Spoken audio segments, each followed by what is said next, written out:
Mga pre, day 1 nga pa lang ngayon ng Clan War League ngayon.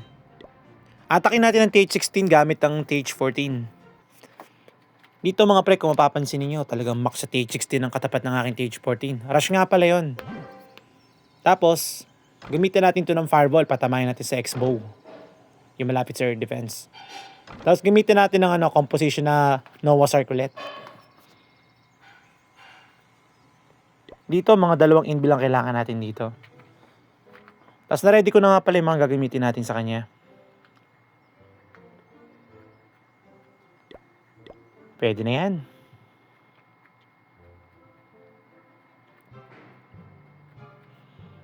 Dito mga pre, wag natin laging kalilimutan ng stats ni Warden. At laging i-check natin yung pagbabagsakan ni Warden bago tayo magsimula ng fireball. Dito, nagkamali na naman ako ng dalang machine. Nalimutan ko i-check yung machine. Pero okay lang yan, okay lang yan.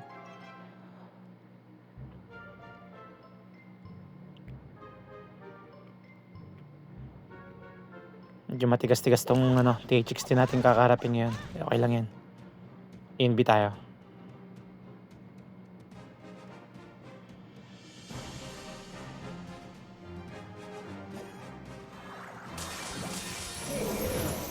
Fireball. Tatlong earthquake. Yun. Ayos. Kuha mga pre. Itong machine, bagsak na lang natin sa gitna sa pwesto nila Warden para support ba yung mga troops. Gamitin na natin ang E-drag pang funnel niya sa 9 o'clock. Bagsak na natin mga tank dito sa kanila.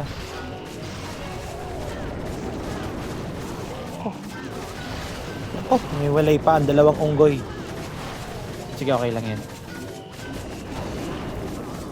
Dito mga pre, lagi lang natin susuportahan to ng mga spell. Pag lagi tayo nag-Noah's Ark. Para sa mga major defenses, katulad ditong malapit sa 6 o'clock, gagamitan natin ito ng mga spell. Kasi yun talaga nagbibigay ng threat sa mga troops natin, lalo na sa heroes.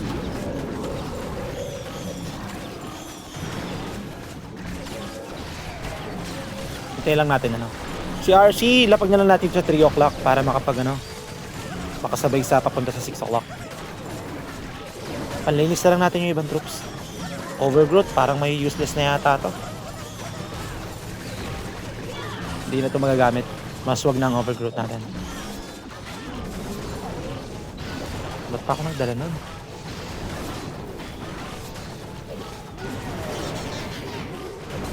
Yung dispel. Okay lang ako. Yari, si Queen.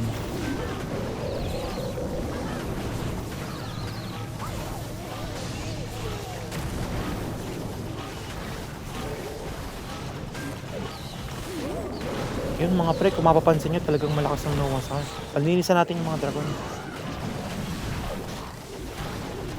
TH14 tong gamit ko guys. Rush pa tong gamit ko. Ginamita ko lang siya ng potion. Grabe, ang lakas ng TH14. Noah's Ark, grabe.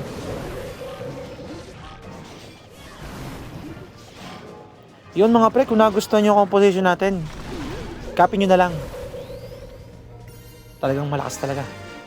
Sana nagustuhan nyo mga pre, yun lang. Salamat!